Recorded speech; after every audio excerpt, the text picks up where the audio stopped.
Selamat pagi, terima kasih atas kesempatan yang telah diberikan. Pada saat ini, kami dari kelompok 3 yang menganggotakan saya, Rahel Maria Mandang. Saya Delvania Wijaya. Saya Juliana Evangelina Sutanto. Dan saya Josephine Maria Manulang. Saat ini kami akan mempresentasikan rancangan case study topik 6 kami mengenai Autonomous Drone Delivery System. Next.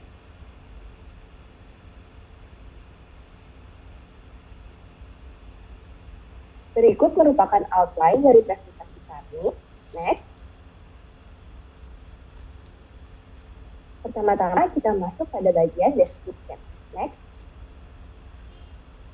Seiring dengan berkembangnya zaman, perusahaan mulai mengadopsi sistem pengiriman dengan menggunakan drone untuk meningkatkan efisiensi dan kecepatan. Agar sistem ini dapat berjalan dengan optimal, kita perlu mempertimbangkan beberapa key variables, yaitu yang pertama, real-time data seperti cuaca, lalu lintas udara, dan rute batas. Yang kedua, obstacle avoidance and navigation untuk menghindari tabrakan dan memastikan perjalanan yang aman. Yang ketiga, delivery priorities agar paket yang lebih mendesak dapat dikirimkan terlebih dahulu. Dan yang terakhir, energi efisiensi karena baterai memiliki keterbatasan dan harus dioptimalkan penggunaannya. Next.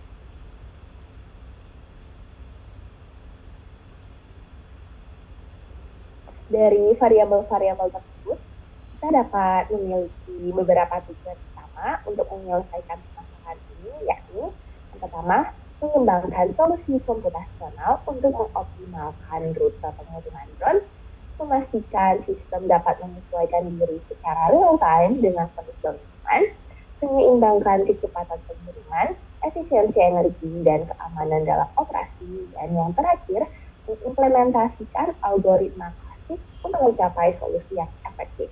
Next.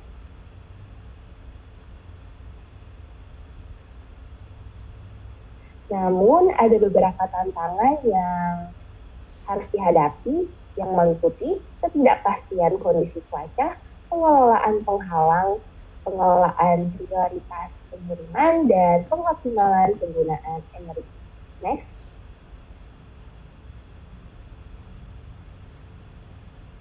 Selanjutnya kita masuk pada bagian pattern recognition. Next.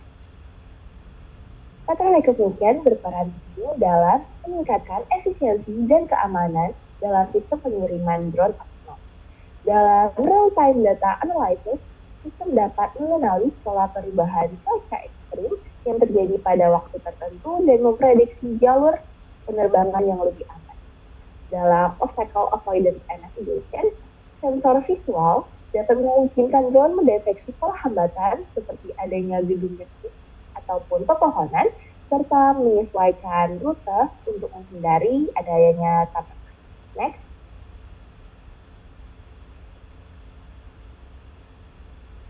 Pada delivery priorities, algoritma clustering digunakan untuk mengenali pola permintaan pengiriman yang tinggi pada jam tertentu sehingga rute dan urutan pengiriman dapat dioptimalkan berdasarkan tingkat urgensinya.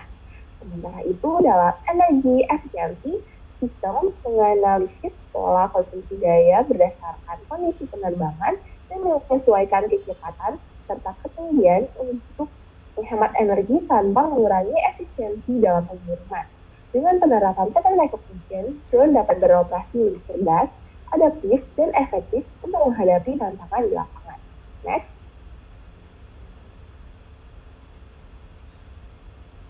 Berikutnya adalah data representation dan juga abstraction.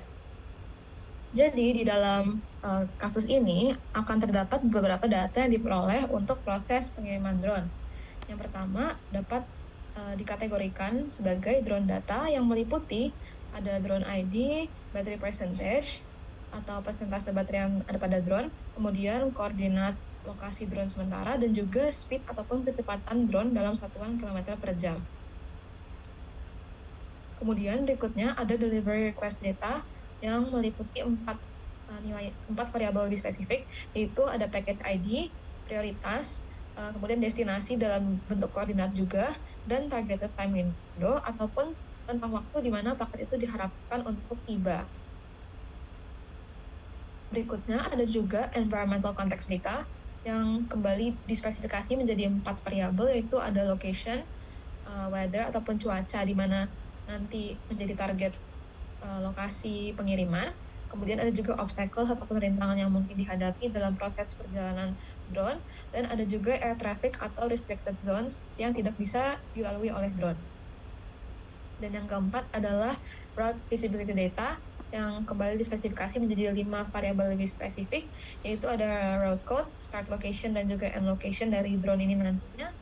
Kemudian distance ataupun jarak perjalanan yang akan ditempuh oleh drone tersebut, dan juga energy estimate ataupun perkiraan berapa energi ataupun energi baterai yang akan dikonsumsi oleh drone tersebut untuk menempuh perjalanan ini. Nah, jadi dari data-data tersebut yang kita miliki sebelumnya, kita dapat melakukan abstraksi pada data-data tersebut dan dibagi menjadi 2 kategori besar. Yang pertama adalah critical variables dan kedua non-essential variables. Critical variables adalah variabel yang secara langsung mempengaruhi apakah drone tersebut dapat menyelesaikan pengiriman secara efisien dan juga dengan aman. Dan variabel-variabel ini penting bagi algoritma pemilihan rute dan keputusan operasional drone secara keseluruhan.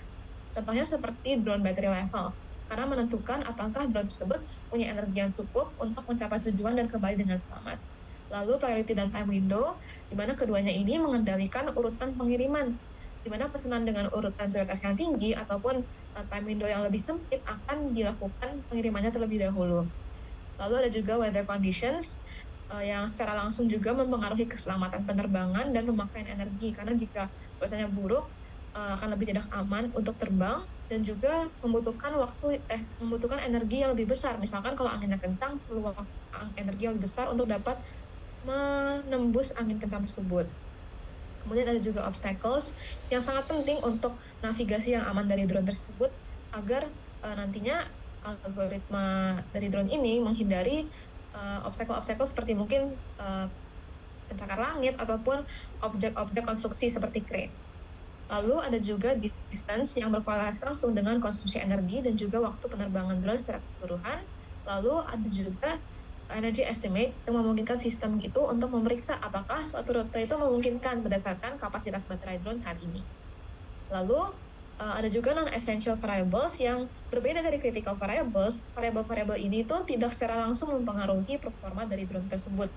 Misalkan seperti drone ID, package ID, dan juga route code, itu memang penting untuk pelacakan dan juga manajemen drone secara umum. Namun hal ini tidak mempengaruhi pemilihan rute drone secara keseluruhan ataupun konsumsi baterai dari drone tersebut atau konsumsi energinya.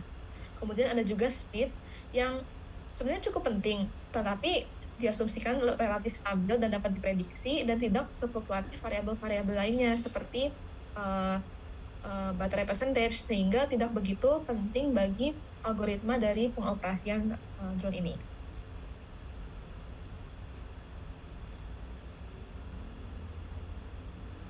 Kemudian ada algoritma. Next. Yang pertama ada flowchart. Start, cek drone battery, lalu membuat decision apakah baterai lebih dari 10%.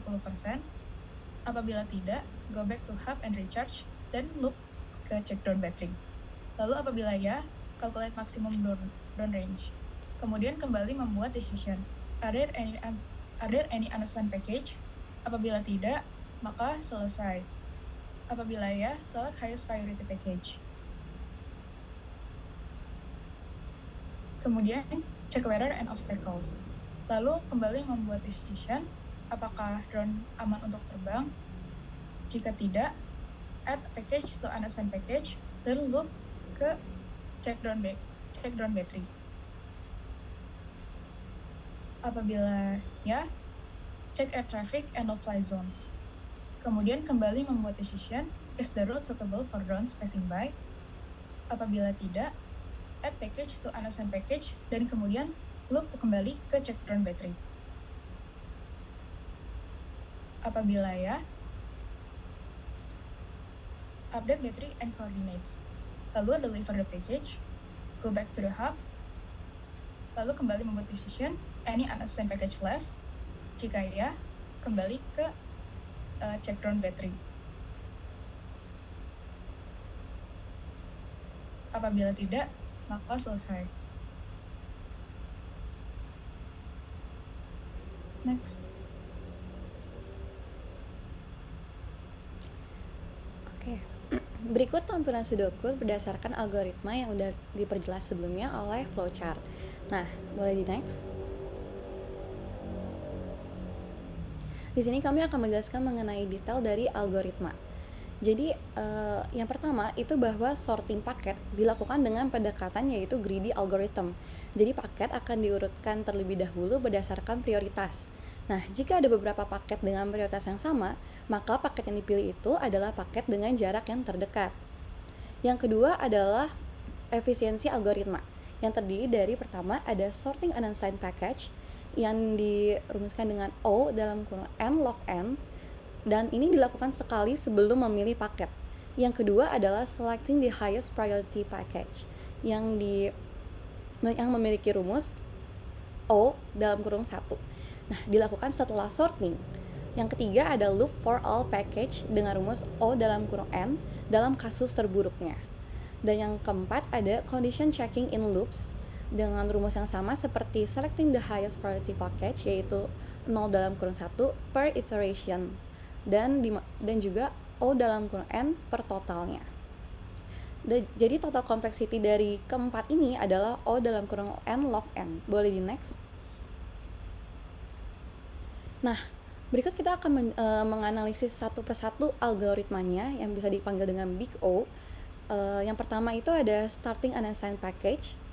Jadi fungsi dari tahap ini adalah untuk mengurutkan paket berdasarkan prioritas dan juga jarak terdekatnya agar pemrosesan dapat berjalan dengan lebih cepat. Nah, sorting ini biasanya dilakukan menggunakan algoritma seperti merge sort atau juga quick sort yang memiliki kompleksitas O dalam kurung N log N. Itulah kenapa rumus kompleksitasnya mengikuti merge sort atau quick sort. Nah, di sebelahnya ada kasus-kasus kompleksitasnya. Untuk kasus base case itu ketika paket sudah terurut, jadi quicksort bisa cepat jika pivot optimal. Untuk average case, sorting itu tetap berjalan normal dengan kompleksitas yang standar. Dan untuk worst case, paket dalam urutan terburuk untuk algoritma sorting yang dipilih. Boleh di next. Analisis kedua adalah tahap selecting the highest priority package, yang berfungsi untuk mengambil paket dengan prioritas tinggi yang sudah terurut. Nah, paket teratas dapat langsung dipilih dalam waktu yang konstan tanpa iterasi tambahan sehingga kompleksitasnya O dalam kurung 1. Untuk kasus-kasus kompleksitasnya, yang pertama untuk base case, paket langsung tersedia di indeks pertama. Untuk average case, pemilihan tetap hanya mengambil elemen yang pertama. Dan untuk worst case-nya itu tetap sama karena tidak ada operasi tambahan. Boleh di next. Untuk analisis tahap ketiga yaitu loop for all package, fungsinya ini untuk memproses setiap paket satu persatu hingga semuanya itu berhasil terkirim. Jadi jumlah iterasinya ini sebanding dengan jumlah paket, yaitu N kali maksimal, sehingga kompleksitasnya itu O dalam kurung N. Di sebelahnya ada kasus-kasus kompleksitasnya juga. Untuk yang base case itu ketika semua paket bisa dikirim tanpa hambatan dan tidak ada retry atau tidak ada pengulangan. Untuk average case itu beberapa paket perlu dikembalikan ke daftar jika rutenya tidak aman. Dan untuk worst case-nya adalah banyak paket yang harus kita ulangi berkali-kali karena kondisi yang buruk seperti kondisi perubahan cuaca atau baterai yang tidak cukup dan sebagainya. Boleh di next. Nah, untuk yang tahap keempat ada condition checking in loops, O dalam kurung 1 per iteration dan O dalam kurung N untuk totalnya. Fungsinya untuk apa? Untuk memastikan kondisi itu aman sebelum drone berangkat. Jadi pemastiannya ini meliputi ada cek baterai, cek cuaca dan rintangan, cek lalu lintas udara dan no-fly zone, dan juga ada update koordinat dan baterai. Nah, jadi setiap pengecekan ini hanya membutuhkan satu langkah langsung tanpa loop tambahan. Itulah kenapa kompleksitasnya itu dirumuskan dengan O dalam kurung 1 per iterasi. Nah, pengecekan dilakukan dalam loop utama, yaitu berjalan sebanyak N kali maksimal. Maka kompleksitasnya itu dirumuskan dengan O dalam kurung N. Untuk kasus-kasus kompleksitasnya, yang pertama dalam base case, itu ketika semua kondisinya aman, jadi tidak ada pengecekan tambahan. Dan untuk average case, terdapat beberapa pengecekan yang dilakukan, tapi tetap dalam skala O dalam kurung M. Nah, yang terakhir untuk worst case-nya adalah banyak kondisi yang gagal, tetapi tetap hanya berulang hingga N kali. Next. Oke, dari tahap-tahap itu didapatkan total kompleksitasnya, yang dimana jika kita analisis kompleksitasnya dalam satu siklus itu yang terdiri dari sorting package, selecting a package, main loop, checks within the loops, total kompleksitasnya itu adalah O dalam kurung N log N. Nah, di sini terdapat highlight di tahap sorting package bahwa dia itu dominan. Kenapa? Karena sorting itu lebih lambat dibandingkan perulangannya. Jadi meskipun loop berjalan sebanyak O dalam kurung N, nah sortingnya ini tetap lebih kompleks secara matematis. Oke, boleh di next. Nah, selanjutnya ini ada uji dari algoritmnya atau example-nya yang akan dijelaskan oleh rekan saya. Selanjutnya ada algoritma test. Yang pertama, sample data, drone battery 100%, understand package, ada 3, yaitu package A dengan prioritas tinggi dan jarak 5 km, dan paket B low priority dengan jarak 8 km, paket C dengan high priority dan jarak 3 km. Weather, keadaan cuaca safe, no fly zones tidak ada, air traffic normal. Lalu kita ke simulation-nya. Yang pertama, cek battery. Apakah baterai masih 100%? Jika ya, proceed. Lalu calculate maximum range. Apakah baterai sufficient untuk round trip journey? Jika ya, proceed. Lalu check available package. Ada 3 paket yang belum terkirim. Proceed. Kemudian select the highest priority package. Ada 2 paket dengan jarak yang paling dekat, yaitu paket A dan juga paket C. Dari paket A dan paket C itu dipilih di jarak yang paling dekat, yaitu paket C dengan jarak 3 km. Lalu select package C. Lalu kelima, check weather and obstacle. Save, proceed. Lalu yang keenam, check flight path, no restrictions, proceed. Lalu setelah itu ada update battery and position. Battery decrease berdasarkan dari jaraknya, 6% untuk 3 km. Lalu drone berada di destinasi menuju package C. Lalu deliver package C successfully delivered. Lalu return to the hub. Dan battery kembali menurun ke another 6%. Dan total remaining-nya ada di 88%. Lalu yang terakhir, proceed to the next package, yaitu package A dengan jarak 5 km is select. Dan proses kembali terulang atau loop. Next. Kemudian ada evaluation of effectiveness. Yang pertama ada time efficiency. Algoritma dapat memilih prioritas tertinggi berdasarkan jarak yang paling dekat untuk mengoptimalkan perjalanan drone. Lalu yang kedua ada energy efficiency. Dengan memilih rute terpendek untuk prioritas tertinggi, penggunaan baterai menjadi lebih optimal. Lalu yang ketiga ada advantage, yaitu menghindari loop yang tidak perlu dan tidak perlu mengulangi rute yang sama untuk mempertimbangkan prioritasnya. Lalu yang terakhir ada potential drawbacks. Apabila ada banyak paket dengan prioritas tinggi yang tersebar jauh, maka algoritma perlu menyimbangkan strategi untuk mencegah baterai yang habis terlalu cepat. Next. Sekian presentasi dari kami. Mohon maaf bila ada kesalahan kata.